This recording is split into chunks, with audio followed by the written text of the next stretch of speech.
ఈరోజే మాఘ శనివారం. ఈరోజు తప్పకుండా వినాల్సిన ఆ కథ ఏంటో ఇప్పుడు ఈ వీడియోలో తెలుసుకుందాం. సూతుడు సౌనకాది మహామునులకు వశిష్ఠ మహర్షి దిలీప మహారాజుకు వివరించిన మాఘ మహత్యం గురించి ఇప్పుడు విందాం. ఒకసారి సౌనకాది మహామునులు సూతుణ్ణి ఇలా అడుగుతారు. స్వామి, మాకు మాఘమాస మహత్యం గురించి వివరించండి అని వేడుకుంటారు. దానికి సూతుడు, ఓ మహామునులారా, ఎవరైతే మాఘమాసంలో మాఘమాస మహత్యాన్ని వింటారో వారి అన్ని రకాల పాపాలు తొలగి స్వర్గానికి చేరుకుంటారు. మీకు ఈరోజు మాఘమాస మహత్యాన్ని తెలిపే వృక్షక అనే బ్రాహ్మణకన్య వృత్తాంతాన్ని వివరిస్తాను. శ్రద్ధగా వినండి అంటూ ఇలా చెప్పడం ప్రారంభించాడు. ఒకానొకప్పుడు భృగు మహర్షి వంశంలో ఒక కన్యక జన్మించింది. ఆమె పేరు వృక్షక. ఆమె పెరిగి పెద్దదై పెళ్లి వయసుకు వచ్చింది. ఒక యోగ్యుడైన బ్రాహ్మణ కుమారుణ్ణి చూసి చాలా వైభవంగా పెళ్లి చేశారు. ఆమె దురదృష్టం ఏమిటో కాని పెళ్లైన కొద్ది కాలానికే ఆమె భర్త రోగగ్రస్తుడై కాలం చేశాడు. వృక్షక చాలా విచారించింది. ఎంతకాలం విచారించినా ఏమీ ప్రయోజనం ఉండదని భావించి పరమ వైరాగ్యం కలిగినదై తల్లిదండ్రుల అనుమతి తీసుకుని గంగానదీ తీరంలో ఉన్న ఒక నిర్జనమైన అరణ్యంలో ఆశ్రమం ఏర్పాటు చేసుకుని నిత్యము గంగానది స్నానం చేస్తూ శ్రీ మహాలక్ష్మి సమేతుడైన శ్రీమన్నారాయణ్ణి హృదయ పద్మంలో నిలుపుకుని తపస్సు చేస్తూ ఉండిపోయింది. చాలామంది ఋషులు ఆమె తపస్సు గురించి విని ఆమెను చూడ్డానికి వచ్చేవారు.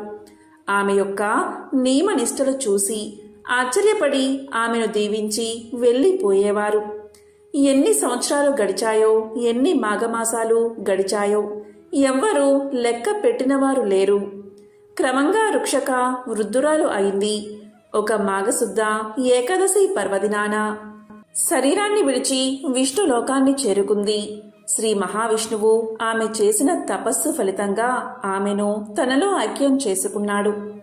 ఒకప్పుడు సుందుడు, ఉపసందుడు అనే రాక్షసులు బ్రహ్మ గురించి ఘోరమైన తపస్సు చేశారు.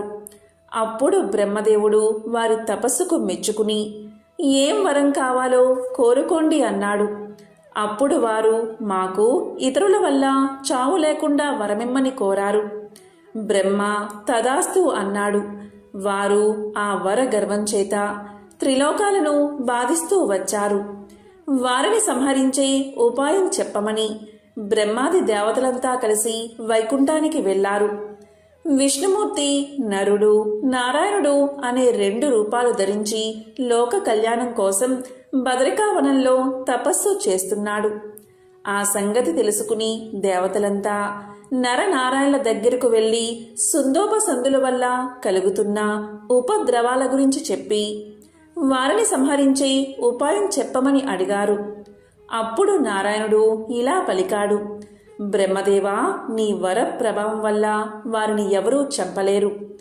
వాళ్ళల్లో వాళ్ళు కలహించుకుని ఒకరినొకరు చంపుకునేటట్టు మనం చెయ్యాలి. ఇదిగో, నేను ఒక స్త్రీని సృష్టించి ఇస్తాను.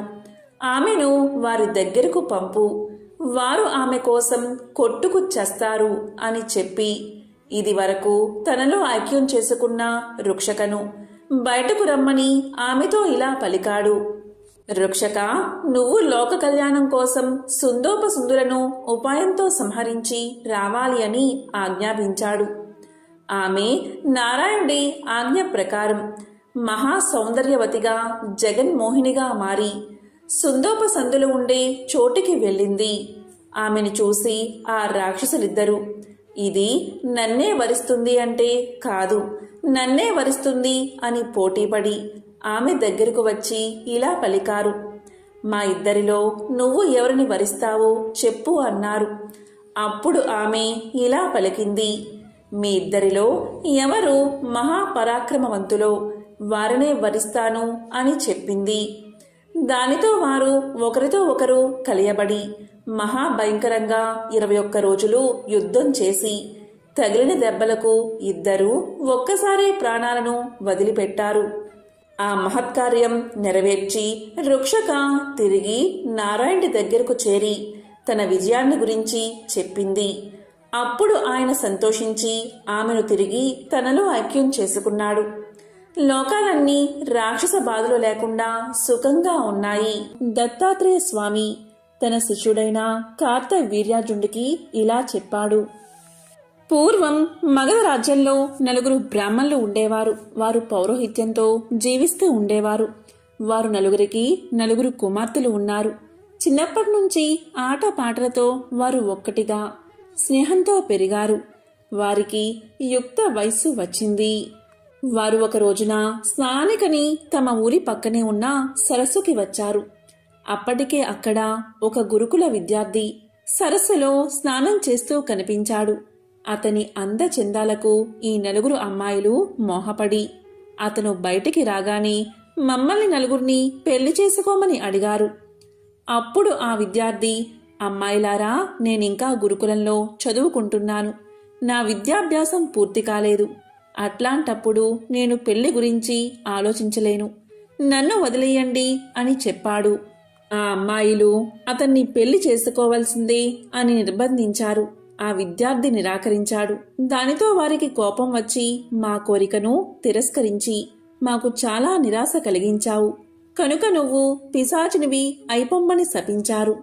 ఆ విద్యార్థి కూడా, నన్ను నిష్కారణంగా శపించారు కనుక మీరు కూడా పిశాచాలై ఈ చుట్టుపక్కల చెట్ల మీద తిరుగుతూ ఉండండి అని శపించాడు. ఇలా కొంతకాలం గడిచింది. ఒక మహాయోగి ఆ సరస్సులో స్నానానికి వచ్చాడు. ఆ ఆడపిల్లల తల్లిదండ్రులు ఆయనకు నమస్కారం చేసి ఇలా పలికారు. అయ్యా, మా కుమార్తెలు ఏమైనారో తెలియదు. స్నానానికి అని వచ్చి మాయమయ్యారు. వారి సంగతి మాకు తెలియచెప్పండి అని అడిగారు.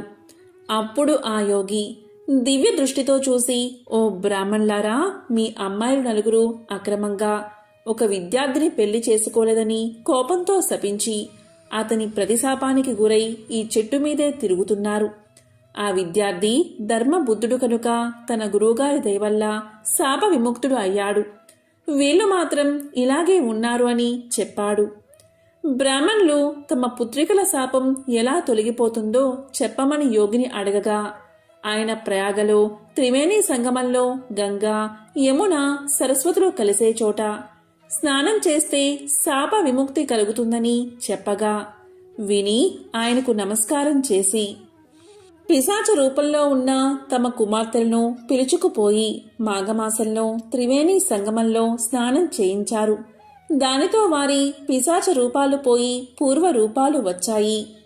ఈ గంగా స్నానం ఒక్క మానవులకే కాదు, దేవతలకు, రాక్షసులకు కూడా చాలా పుణ్యాన్ని కలిగిస్తుంది. చేసిన పాపాలను పోగొడుతుంది.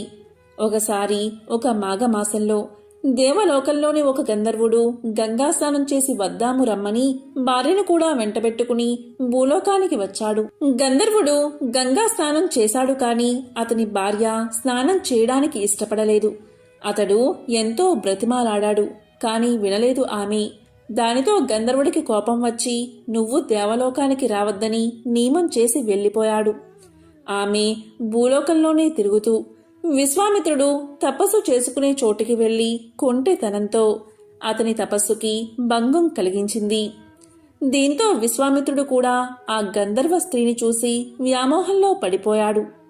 అప్పుడు ఇద్దరూ ఒక అరణ్యంలో ఏకాంతంగా విలాస క్రీడల్లో మునిగిపోయారు.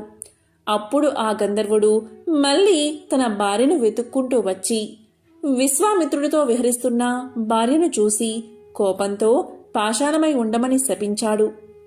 విశ్వామిత్రుని చూసి గంధర్వుడు ఇలా పలికాడు. మునివైనా నీకు ఇంద్రియ చాపల్యం పోలేదు. పరస్త్రీ అని కూడా చూడకుండా నా భార్యతో విలాస క్రీడల్లో మునిగి తేలినందుకు నీ ముఖం కోతి ముఖం అయిపోవుగాక. స్త్రీలంతా నిన్ను చూసి అసహ్యించుకుందురుగాక అని శపించిపోయాడు. విశ్వామిత్రుడు చాలా విచారిస్తూ ఉండగా అది తెలుసుకుని నారదుడు వచ్చి ఇలా పలికాడు. కౌశిక, క్షణికమైన భోగాలను ఆశించి మహాతపస్సును వ్యర్థం చేసుకున్నావు కదా. సరే, నీవు వెళ్ళి గంగానదిలో స్నానం చెయ్యి. నీ శాపం తొలగిపోతుంది. నీ కమండలంతో నీళ్లు తెచ్చి ఈ రాతి మీద చల్లు. గంధర్వ స్త్రీ కూడా తన రూపం తాను పొందుతుంది అని చెప్పి వెళ్ళిపోయాడు. అప్పుడు విశ్వామిత్రుడు గంగా స్నానం చేసి తన శాపాన్ని పోగొట్టుకుని కమండలంతో నీళ్లు తెచ్చి పాషాణం మీద చల్లి గంధర్వకాంత శాపాన్ని కూడా పోగొట్టాడు. కాబట్టి గంగా జలానికి అంతటి ప్రభావం ఉందని దత్తాత్రేయుడు కార్తవీర్యునికి చెప్పాడు. సౌనకాది ముళ్లతో సూత మహర్షి చెప్పిన శ్రీ వెంకటేశ అవతార కథ. కలియుగం మొదలైనది. కలిదోష నివారణ కోసం మహర్షులందరూ నైమిసారణ్యంలో ఒక సత్రయాగం సంకల్పించారు. అయితే ఆ యజ్ఞ ఫలాన్ని ఎవరికి దారపోస్తే ప్రయోజనం కలుగుతుందని చర్చించారు. వారిలో భృగు మహర్షి యజ్ఞ ఫలానికి త్రిమూర్తులైన బ్రహ్మ విష్ణు శంకరులలో ఎవరు తగినవారో నేను పరీక్షించి వస్తా అన్నాడు. ఆయన మహా తపస్సాలి. ముళ్లంతా ఆమోదించారు. ఆయన ముందుగా వెళ్లి సత్యలోకం చేరుకున్నాడు. బ్రహ్మ అతడి రాకను గమనించక సరస్వతి వీణానాదంలో మునిగిపోయి ఉన్నాడు. దానితో భృగుకు కోపం వచ్చి, మహా తపస్సాలనైనా నన్ను అతిథిగా మన్నించలేకపోయావు. సృష్టికర్తనని అహంకరిస్తున్న నీకు భూలోకంలో ఎక్కడా పూజా పురస్కారాలు లేకుండా పోవుగా కాని శపించాడు. తరువాత కైలాసానికి వెళ్లాడు. అక్కడ పరమేశ్వరుడు పార్వతితో ఆనందనాట్యం చేస్తూ భృగురాకను గమనించలేదు. దానితో భృగు మహర్షి కోపంతో, శంకరా, నీవు నాట్య విలాసాలలో మునిగి మహా తపస్సాలిని అతిథిని అయినా నన్ను నిర్లక్ష్యం చేశావు. కనుక భూలోకంలో నీకు లింగ రూపంలోనే కాని నిజ రూపంలో ఆరాధన జరగకుండునుగాక అని శపించాడు. ఆ తరువాత వైకుంఠం చేరుకున్నాడు. మాధవుడు పాన్పు మీద పరుండి తనకు పాదసేవ చేస్తున్న లక్ష్మీదేవితో సరస సల్లాపాలు ఆడుతున్నాడు. అతను మునిరాకను గమనించలేదు. అప్పుడు భృగువు వెళ్లి ఇలా పలికాడు. అతిథిగా వచ్చిన నన్ను అవమానిస్తావా అంటూ విష్ణుమూర్తి గుండెల మీద తన్నాడు భృగువు. అంతే, ఒక్కసారిగా లోకాలన్నీ కంపించాయి. అయినా శ్రీ మహావిష్ణువు రవ్వంత కూడా ఆగ్రహించక పరమ శాంత స్వభావంతో లేచి మునికి నమస్కారం చేసి, మునీంద్ర, మీ రాకచేత వైకుంఠం పావనమైనది. మీ రాకను గమనించని నా అవినయాన్ని మన్నించండి అంటూ భృగు మహర్షి పాదాలొత్తాడు. భృగు మహర్షికి గర్వభంగం జరిగింది. విష్ణుమూర్తికి నమస్కారం చేసి, ఓ దేవదేవా, మీ వంటి సత్వగుణ సంపన్నులు 14 లోకాలలోనూ లేరు. నా అహంకారాన్ని మన్నించండి. మీరే లోక సంరక్షణకు తగినవారు.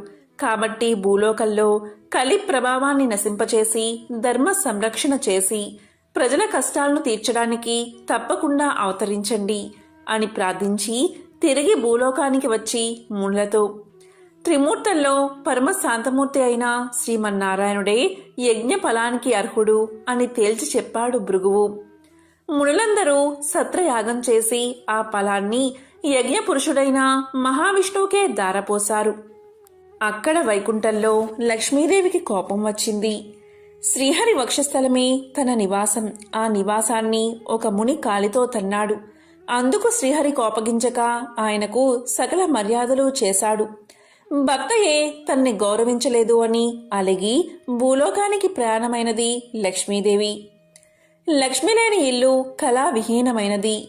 ఆమెను వెతికి తెచ్చుకోవడానికి భూలోకానికి ప్రయాణమయ్యాడు విష్ణువు. ఇంతలో భూదేవి వచ్చి ఇలా పలికింది. దేవా, కలియుగంలో అధర్మం పెరిగింది. పాప భారాన్ని నేను మొయ్యలేకపోతున్నాను. నువ్వు భూలోకంలో అవతరించి నన్ను కాపాడు అని కోరింది. వెంటనే శ్రీ మహావిష్ణువు శ్రీనివాసుడు అనే పేరుతో భూలోకానికి దిగివచ్చి లక్ష్మి కోసం వెతకడం ప్రారంభించాడు. శేషాద్రి కొండలలో ఒక పుట్టను నివాసంగా చేసుకున్నాడు. శేషాద్రి పర్వత ప్రాంతాలను పరిశీలిస్తున్న మహారాజు ఆకాశరాజు. అతనికి సంతానం లేక పుత్రకామేష్టి చేయబోతూ భూమిని దున్నుతూ ఉండగా నాగలికి ఒక బంగారు పెట్టె తగిలింది. తెరిచి చూడగా మహాలక్ష్మి కలతో ఒక బాలిక కనిపించింది. ఆకాశరాజు సంతోషపడి ఆ పిల్లకు పద్మావతి అనే పేరు పెట్టుకుని అల్లారు ముద్దుగా పెంచాడు. యుక్త వయసు వచ్చిన పద్మావతి ఒకసారి శ్రీనివాసుణ్ణి చూసి మోహించింది. తల్లిదండ్రులకు చెప్పింది. ఆకాశరాజు వచ్చి చూసి శ్రీనివాసుడి తేజో విశేషాలకు ఆశ్చర్యపడి అతడే శ్రీ మహావిష్ణువు అని భావించి పద్మావతిని ఇచ్చి వివాహం చేశాడు. ఆకాశరాజు తరువాత అతని తమ్ముడు తొండమాండు రాజయ్యాడు. శ్రీనివాసుడు వెంకటేశ్వరుడు అనే నామంతో తిరుమల శిఖరాల మీద కలియుగాంతం వరకు నివసించాలని నిశ్చయించుకుని సాలగ్రామ శిలారూపుడై పద్మావతి భూదేవులతో నివసించసాగాడు. తొండమానుడు శ్రీ వెంకటేశ్వరుడికి ఆలయం నిర్మించాడు. ఆలయాన్ని నిర్మించాడు. తన్ని సేవించే భక్తులకు కల్పవృక్షం లాంటి వాడే శ్రీనివాసుడు ఇప్పటికీ భక్తులను సంరక్షిస్తూ అక్కడ నిలిచి ఉన్నాడు.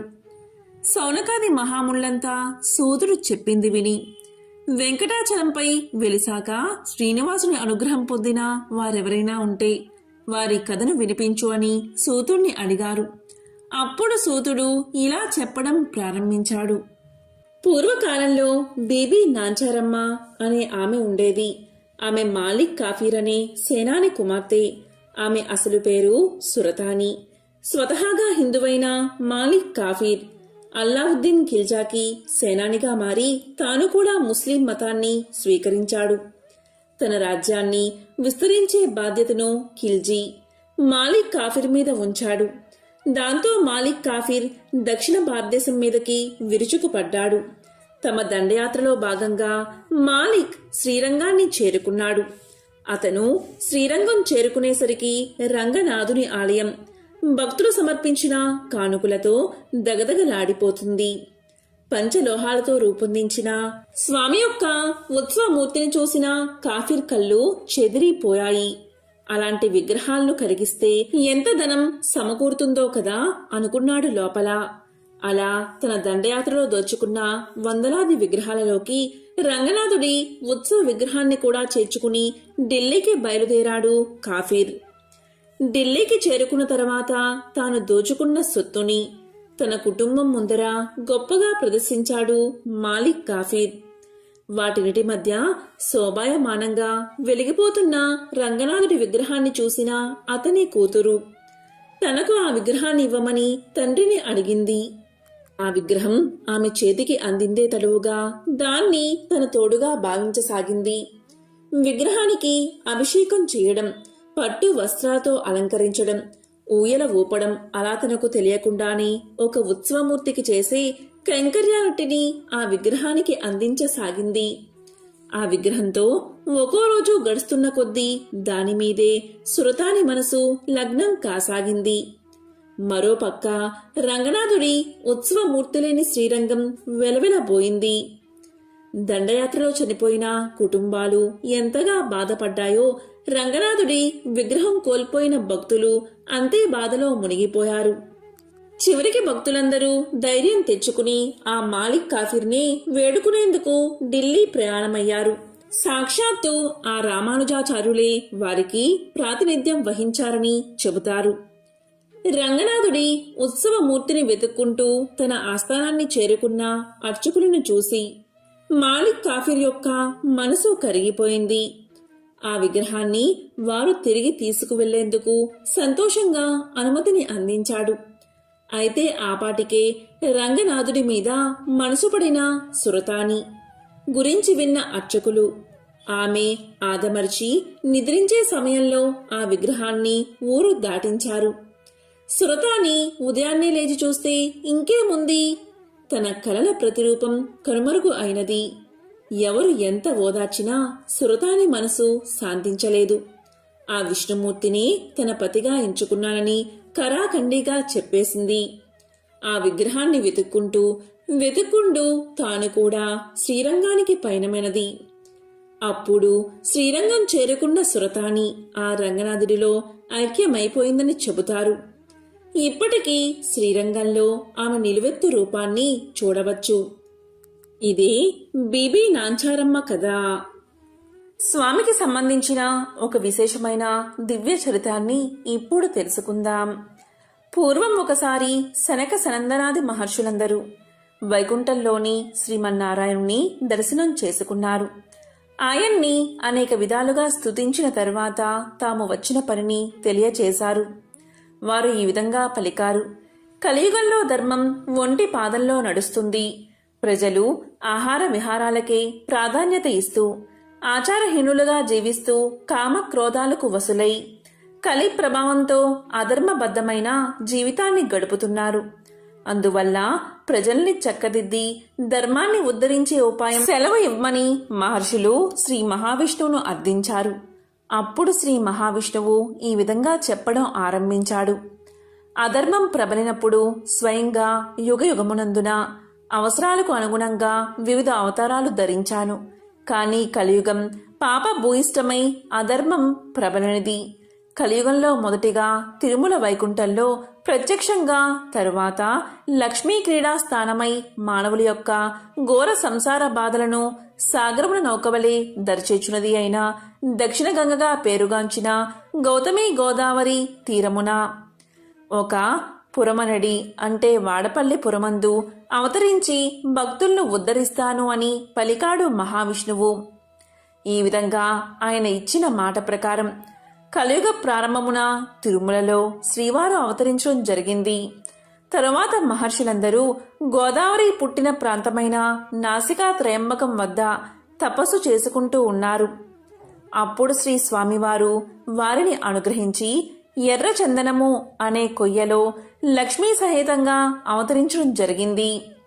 ఇక మహర్షులందరూ శ్రీవారిని అర్చించుకుంటూ ఉండగా శ్రీ స్వామివారి ఆజ్ఞ మేరకు ఒక చందన వృక్ష పేటికలో ఉంచి వాడపల్లి క్షేత్రం చేరుకుని భక్తులను అనుగ్రహిస్తాను అని స్వామి తెలియచేశాడు. కొంతకాలానికి నౌకాపురి ప్రజలకు అంటే వాడపల్లి ప్రజలకు గౌతమి ప్రవాహంలో కొట్టుకు వస్తున్న చందన వృక్షం కనిపించింది. తీరానికి తీసుకువద్దామని వెళ్ళినంతలో అదృశ్యమైపోవడం ప్రారంభించింది. ఈ విషయమై గ్రామస్తులందరూ పండితులతో చర్చించిన శ్రీవారి యొక్క లీలలు వారెవరూ కనుగొనలేకపోయారు.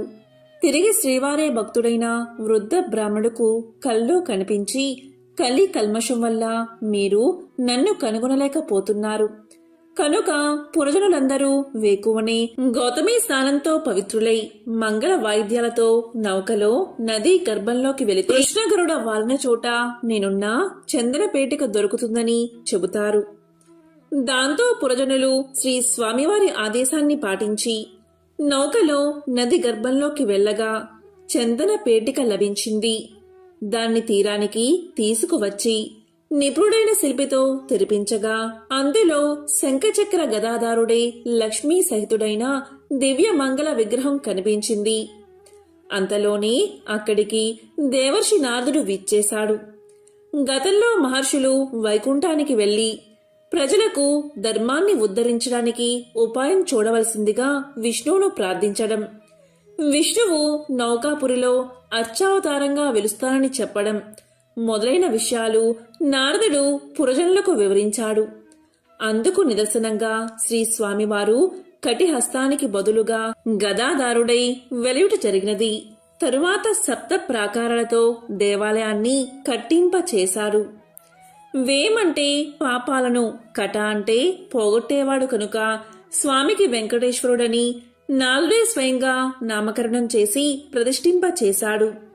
వాడపల్లి శ్రీ వెంకటేశ్వర స్వామి నిలువెత్తు రూపం చూడగానే మనస్సును ఆకట్టుకుని తిరుమలేశుని దర్శించిన అనుభూతి మనకు కలుగుతుంది. భారతదేశంలో అశేష భక్తజనం దర్శించే ఆరాధ్య దేవాలయాల్లో వాడపల్లి ఒకటి. వాడపల్లి తీర్థమనగా వాడవాడలా ఉత్సవమే, ఆ బాల గోపాలానికి ఆనందమే.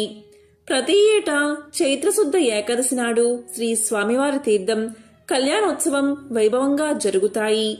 తిరుపతి మహాక్షేత్రానికి సమీపంలో ఒక పల్లెలో భీముడు అని ఒక కుమ్మరివాడు ఉండేవాడు. అతను పేదవాడు. కుండలను తయారు చేసి వాటిని అమ్ముకుని జీవనం సాగించేవాడు. అతనికి శ్రీనివాసుడిపై భక్తి ఎక్కువ. చిరకాలం దేవుణ్ణి పూజించాలి అని ఉన్నా కుటుంబ పరిస్థితిని బట్టి అతనికి అలాంటి అవకాశం ఉండేది కాదు. అందువల్ల తాను కుండలను తయారు చేసే ప్రదేశంలో శ్రీ వెంకటేశ్వర స్వామివారి ప్రతిమను ఉంచుకున్నాడు. సారెపై కుండలను తయారు చేసేటప్పుడు తన చేతికి అంటిన మట్టిని పుష్పంగా చేసి భక్తితో స్వామివారి ప్రతిమ వద్ద ఉంచుతూ ఉండేవాడు. అది అతని నిత్య కృత్యంగా మారింది. ఆ ప్రాంతాన్ని పరిపాలిస్తున్న రాజు తొండమాండు కూడా శ్రీ వెంకటేశ్వర స్వామివారి యందు భక్తి కలిగి ఉండేవాడు. తొండమానుడు ప్రతిరోజు వెంకటాచలానికి పోయి స్వామివారిని బంగారు పూలతో అర్చించేవాడు. కొంతకాలానికి అతడిలో అహంకారం పెరిగింది. అతను పూజ చేయడానికి ఉద్యుక్తుడు అవుతూ ఉండగా తాను నిన్న పూజించిన బంగారు పూల స్థానంలో మట్టిపూలు స్వామివారి దగ్గర కనిపించాయి. కారణం అతనికి అర్థం కాలేదు. అర్చకులు తానుంచిన బంగారు పూలను అపహరించి మట్టిపూలు ఉంచుతున్నారని అనుమానించాడు. తన భటులను కాపలాగా ఉంచాడు. రాజు ఎన్ని విధాలుగా ప్రయత్నం చేసినా బంగారు పూల స్థానంలో మట్టి పువ్వులే స్వామివారి దగ్గర ఉండేవి. దీంతో మహారాజుకు మానసిక వ్యధ పెరిగింది. చింతాపీడితుడైన అతనికి శ్రీ వెంకటేశ్వర స్వామి కల్లో కనిపించి ఇలా తెలియచేశాడు. రాజా, సమీప గ్రామంలో భీముడు అనే కుమ్మరి ఉన్నాడు. అతడు కుండలు చేస్తూ నా స్మరణాన్ని ధ్యానాన్ని విడువక పనులు చేసుకుంటూ ఉంటాడు. అతని భక్తి ప్రభావమున అతడుంచిన మట్టి పువ్వులు ఇక్కడికి నా సన్నిధానానికి చేరుతున్నాయి. నీ ఉంచిన బంగారు పువ్వులు అతడుంచిన పూలమందు నిలవలేక అదృశ్యమైపోతున్నాయి. భక్తిలో అతడు నీకంటే ఉత్తముడు, విచారించుకు అని ఊరడించాడు. తనను మించిన భక్తుడు మరొకడున్నాడని స్వామివారు చెప్పిన మాటలు పరిశీలించడానికై వెంకటాచలానికి సమీపంలో ఉన్న పల్లెలో బడులతో కలిసి తిరగసాగాడు రాజు. ఒక పల్లెలో సారెపై కుండ నుంచి తిప్పుతూ చేతికి అంటిన మట్టిని పుష్పంగా చేసి సమీపంలో ఉన్న శ్రీ వెంకటేశ్వర స్వామివారి ప్రతిమకు సమర్పిస్తున్న భీముణ్ణి చూసి ఆశ్చర్యపడ్డాడు రాజు. దీంతో రాజు భీముణ్ణి సమీపించి, ఓయి, నీవు స్వామిని మట్టి పూలతో ఎందుకు పూజిస్తున్నావు? నీకు పూజకు పుష్పాలు దొరకడం లేదా అని అడిగాడు. అప్పుడు భీముడు రాజుకు నమస్కారం చేసి, మహారాజా, మీ వంటివారు రావడం వల్ల నా ఇల్లు పావనమైనది. నేను చదువురాని మూర్ఖుడిని. స్వామివారిని ఎలా పూజించాలో నాకు తెలియదు. నేను దరిద్రుణ్ణి. కుండలను చేయనిదే నా కుటుంబం గడవదు. కాబట్టి నేను ఉదయం నుంచి సాయంకాలం వరకు కుండలను చేయక తప్పదు. అందువల్ల చేతికి అంటిన మట్టిని పుష్పంగా చేసి ఇలా స్వామివారికి సమర్పించుకుంటున్నాను అని వివరించాడు. దీంతో కుమ్మరివాడి మాటలు విన్న రాజు మిక్కిలి ఆశ్చర్యపడ్డాడు. కుమ్మరివాడి భక్తికి మెచ్చి అతనికి నమస్కారం చేసి తన రాజ్యానికి వెళ్లిపోయాడు.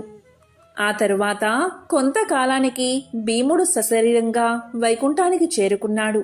శ్రీ వెంకటేశ్వర స్వామి భీముడి భక్తికి మెచ్చి, ఇక నుండి నా ఉదయం ప్రసాదం మట్టి పాత్రలోనే నివేదించాలని తొండమాను మహారాజుకు కల్లో కనిపించి చెప్పాడు. ఈనాటికి స్వామివారి సన్నిధిలో ఈ ఆచారాన్ని పాటిస్తూ ఓడు అనే ప్రసాదాన్ని మట్టి కుండలతోని నివేదన చేసి ఆరాధిస్తూ ఉన్నారు. ఇక తొండమానుడు శ్రద్ధాభక్తులతో శ్రీ వెంకటేశ్వర స్వామిని అర్చిస్తూ నిత్యోత్సవాలు, రథోత్సవాలు, సమారాధనలు మున్నగు వాటిని జరిపిస్తూ మరుజన్మలో విష్ణు లోకానికి చేరుకున్నాడు. ఒకసారి శనైశ్చరుడికి మానవులు ఎవరూ తన్ని భక్తితో సేవించడం లేదని, భయంతో మాత్రమే పూజిస్తున్నారనే విచారం కలిగింది. అప్పుడు శనైశ్వరుడు శ్రీ వెంకటేశ్వరుడికి తపస్సు చేయగా ఆయన సాక్షాత్కరించారు. అప్పుడు శనైశ్వరుడు ఇలా పలికాడు, స్వామి, నా పేరు వింటేనే ప్రజలు భయపడిపోతున్నారు. ఆ భయం పోవడానికి ఇక నుంచి నాకు ప్రీతైన శనివారం నాడు నన్ను ధ్యానించి ఆరాధించి ఆ పైన నిన్ను పూజించిన వారికి సర్వదేవతల్లో పూజించిన ఫలం ఆ ఒక్క రోజులోనే రావాలి అని కోరాడు. అందుకు స్వామివారు చిరునవ్వు నవ్వి, నీ కోరిక సమంజసంగానే ఉంది. అసలు నీకు నాకు భేదమేముంది? 6 వారాలు దాటాక 7వ వారము అంటే ఇష్టపడతావు. నేను 6 కొండలు దాటాక 7వ కొండ మీద ఉంటాను. నువ్వు నీలవర్ణుడివి, నేను ఆ నీలవర్ణుడిని. నువ్వు సప్తమ గ్రహానివి, నేను సప్తగిరీషుడిని. సామాన్య మానవులకు ఈ విశేష విషయాలు తెలియక నువ్వంటే భయపడుతున్నారు. నిన్ను నన్ను వేరుగా చూస్తున్నారు. నువ్వు కోరిన వరాన్ని అనుగ్రహిస్తున్నాను. ఏ భక్తులు 7 శనివారాల పాటు నిన్ను ముందు పూజించి ఆ తరువాత నన్ను పూజిస్తూ సప్త శనివార మహావ్రతంగా ఆచరిస్తారు, వారు సమస్త శనిదోషాల నుంచి విముక్తులై సౌఖ్యాన్ని పొందుతారు. ఆయురారోగ్యాది సకల శ్రేయస్సులను పొందుతారు. ఇందులో సందేహం ఏదీ లేదు అంటూ వరాన్ని ప్రసాదించాడు శ్రీనివాసుడు. ఎంతో పవిత్రమైన విశేషమైన శ్రీ వెంకటేశ్వర స్వామికి సంబంధించిన ఈ కథలను విన్నా, చదివినా, చెప్పినా, వినిపించినా జన్మల దోషాలు తొలగి కోటి జన్మల పుణ్యం వస్తుంది. ఆ వెంకటేశ్వరుడి అనుగ్రహం తప్పకుండా మీకు కలుగుతుంది. ఓం నమో వెంకటేశాయ. ఓం నమో నారాయణాయ. ఓం శ్రీ మహాలక్ష్మియే నమః.